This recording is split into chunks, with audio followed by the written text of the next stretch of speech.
Let's go beyond the headlines with an inspiring change maker. I'm Kate Save. The Inspired CEO starts now.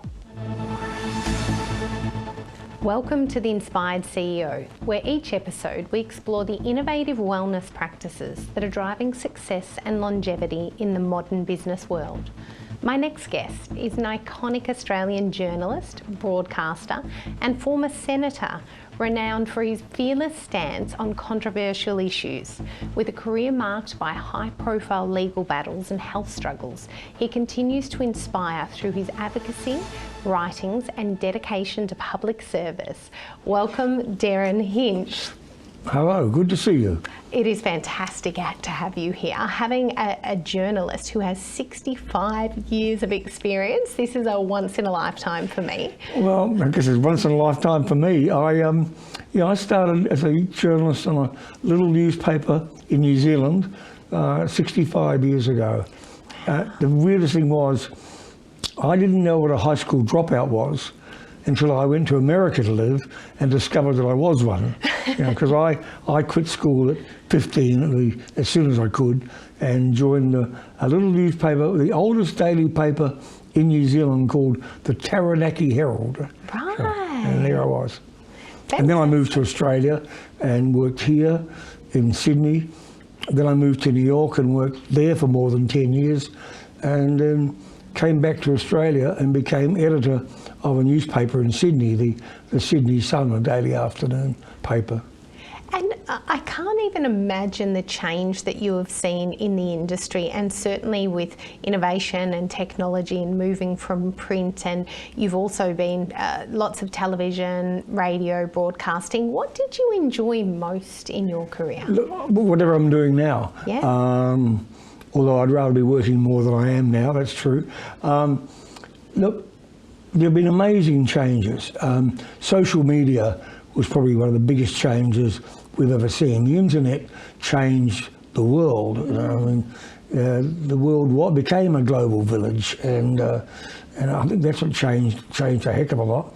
I think newspapers did themselves a big disservice when they started putting stuff out free online, and it was almost the death knell for daily papers. I mean, papers I've worked for, 3 papers that I've worked for in my life, this may say something about me, have all closed down. Oh, wow. Don't exist anymore. The Taranaki Herald, my first paper, yes. the Christchurch Star, and the Sydney Sun, and they don't exist anymore. You are the archive. You have all of this information that probably wasn't even online or isn't online. No. Would that be right? Yeah, that's right. And I mean, we did some terrible things. I mean, I just wrote recently about when I was growing up as a young journo, I was sent to some infamous murders called the Wanda Beach murders in Sydney, and I was sent by the news editor to interview the families of these 2 dead girls. And in those days, I gave him money, the brother, to see if they'd talk to me, and they wouldn't.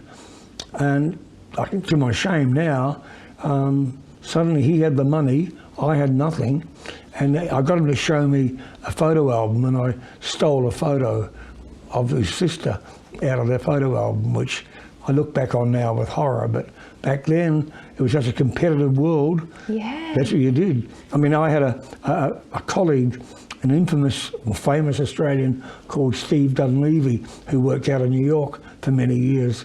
He worked on the Sydney Daily Mirror, yes. Our opposition. I worked for the Sun, and it was so competitive. His father was a photographer on my newspaper. Dunleavy let his father's tyres down in the car, so his dad would be late getting back to the office with a photo.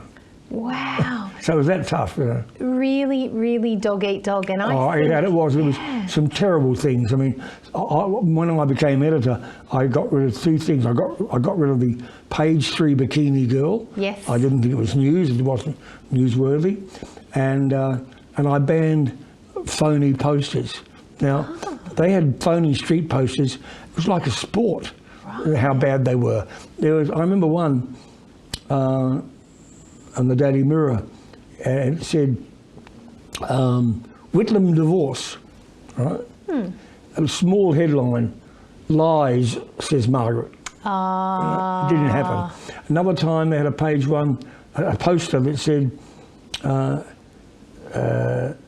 Liz Taylor ill.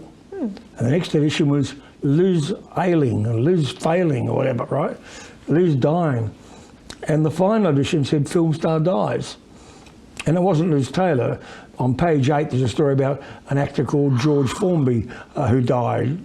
So it was really shocking stuff. So the things you had to do to be at the top of your game, to be seen, to get the next job. So I decided I'd try and clean it up. I mean, I got a lot of trouble from people, from men, for getting rid of the page 3 bikini girl. Good on you, and you've been in more trouble than that. So well, that's true. For people that don't know, tell us about your jail service. Well, I've done jail. I mean, several times for contempt of court.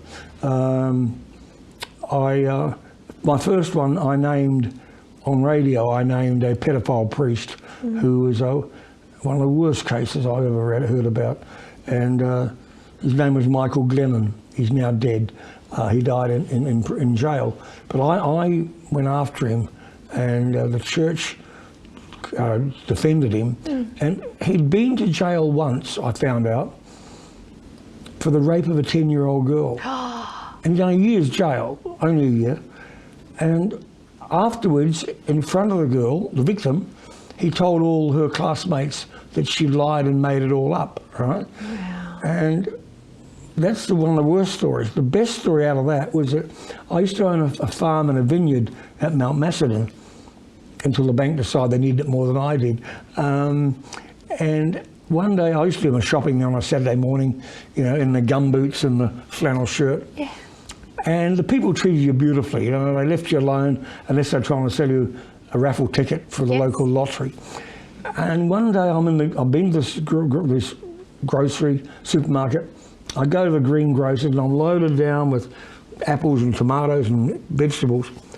And a woman stopped me and said, "Oh, Mr. Hinch, I've been looking for you. Could we talk?" And I thought, it's the last thing I want to do. But anyway, I said, all right. So I put my groceries my fruit on the ground. And she said, "Oh, I've been trying to find you for months. I knew you shopped here." She said, "I'm so-and-so." And I said, "I'm the mother of Glennon's rape victim." Wow. And she said to me, "I just want to say to you, after you took that case on and went on radio and hammered it, and ended up going to jail over it," she said, "my daughter suddenly got some respect in herself. She felt somebody believed her."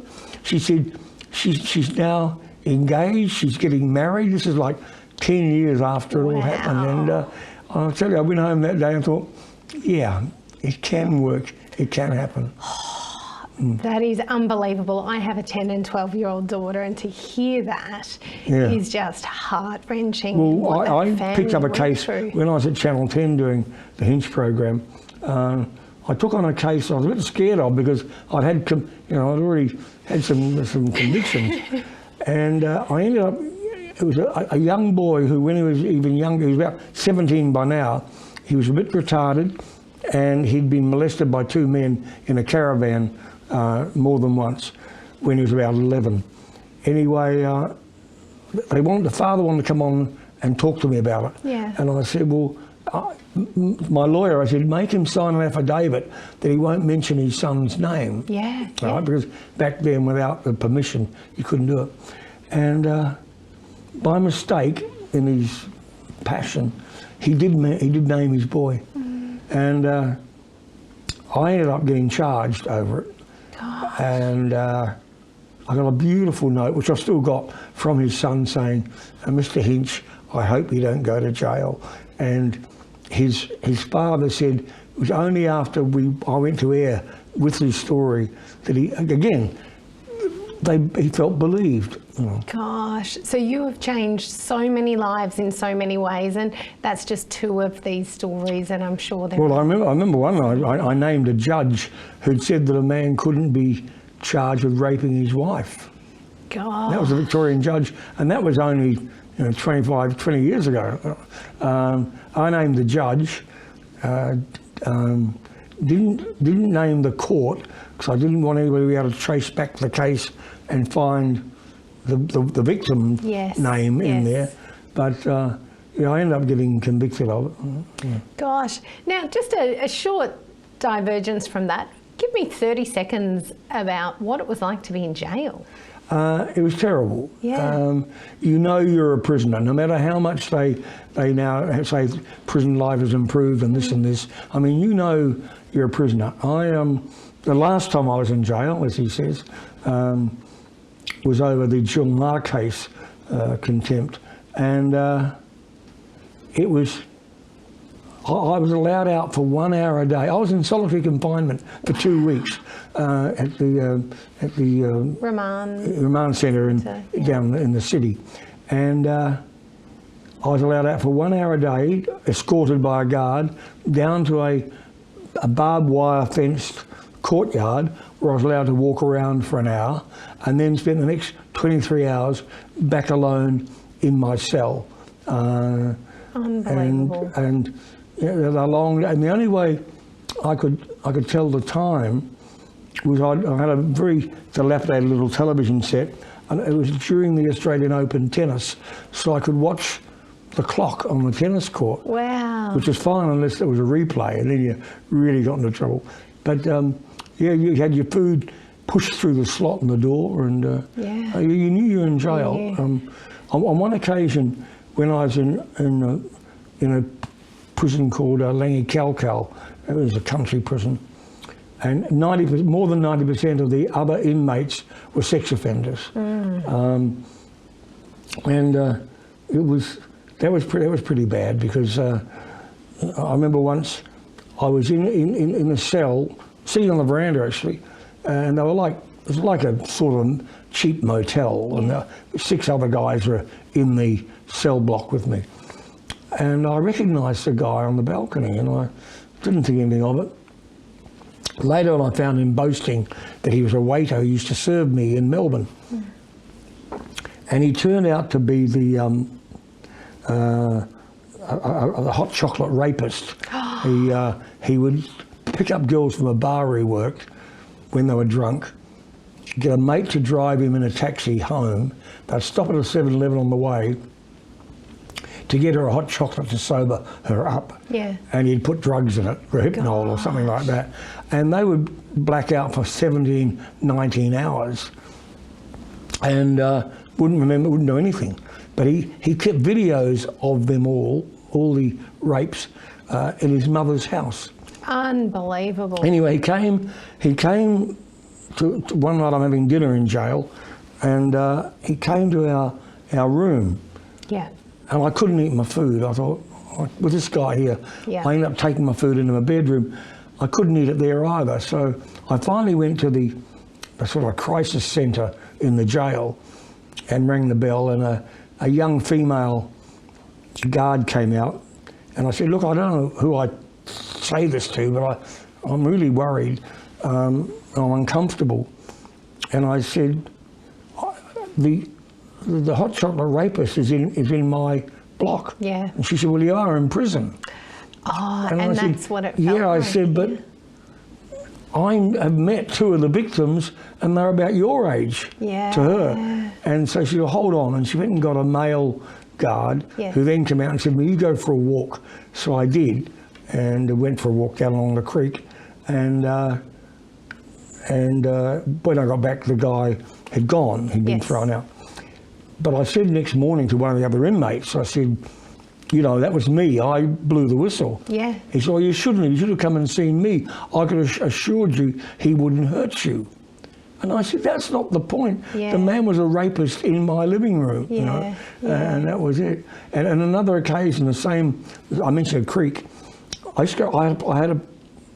the creek, there was a bridge, and I called it the bridge over the River Damned, because the worst offenders were put into the old farmhouse. Yes. Because we were on a converted farm, prison farm. And I'm walking down there alone one night, and a guy walked across the bridge of the dam and straight towards me and looked straight through me. Now, I knew I'd put some of them in there, you know, Yes. or helped. And he looked straight through me. And as I got past him, I thought, he could hit me over the head with a piece of wood, or he could strangle me. Yes. And inadvertently, I just turned around and he was nowhere to be seen. Oh. And I looked and couldn't, so I finished my walk and went back the same way I'd been. And suddenly I saw two men standing in the trees, and he was one of them. Oh, wow. And I thought, what do I do? So I just kept walking, just didn't look, just kept walking. And then I heard one of them yell out, "Hey, Hinch, didn't your mother tell you not to go walking alone in the park at night?" Oh, how terrifying. Yeah, That I is just I felt the this cold shiver epitome go right through of me. terror. But no, jail, I mean, it's meant to be punishment, and and it was. And it'll never leave you. Well, thank you so much for sharing so in depth. And I know that you've had your own health challenges as well, but here you are today. You've got so many stories to share, and you've done so much good. Well, for the whole it's in the world. wellness program. I've got to tell you a wellness story. You probably know it. About 3 or 4 years ago, I'm on a walking stick now, actually, but so it's curtailed me a little bit. But 3 or 4 years ago, I was down at Torquay for Christmas. Yes. And I decided I should get some exercise and, you know, really get out there. And I was with that old brigade that if your doctor said do some exercise, you just change doctors. Yes. Right? And anyway, I said, can I start walking?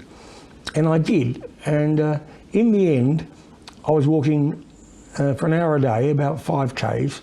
And I started a mythical club called the Goya Club. I have heard of that. The Goya Club, Yes, yeah. so you've changed lives in many ways. Well, it was an acronym for Get Off Your Ass. Yes. And so nothing to do with the artist. So I started, and people started walking. And I thought, look, I'll lose some weight, but I won't put any deadline on it. I thought I'd like to lose about 10 kilos. Yeah. Without changing my diet, just by walking. Oh, and over the years, I have a green smoothie every day to start my day. But I lost 20 kilos. That is absolutely incredible, just by moving. Just by moving. And then I start every day with a slice of watermelon. Yes. And a green smoothie, Yes. which I put a lot of fruit in. I put blueberries, especially frozen blueberries, mango, bok choy, spinach, and mix it all up in the NutriBullet, and that starts my day. And that is amazing. And where can people find out more information, Derryn? So I know you've written many books, and you do have a diet book as well. So can they go to the Hinch diet book? Yeah, the new Hinch diet, the new Hinch diet book came out about a year ago. Great. I wrote the first one about 35 years ago, the Derryn Hinch diet. But they can find all of the updates in the go to Hinch diet just book. Google me, you'll find it. And I'm sure there will be hundreds of references. Now, we will get you back on the show, but I need to wind it up. So this is Ticker. We will be right back. You're watching Ticker. We'll have more in just a few minutes.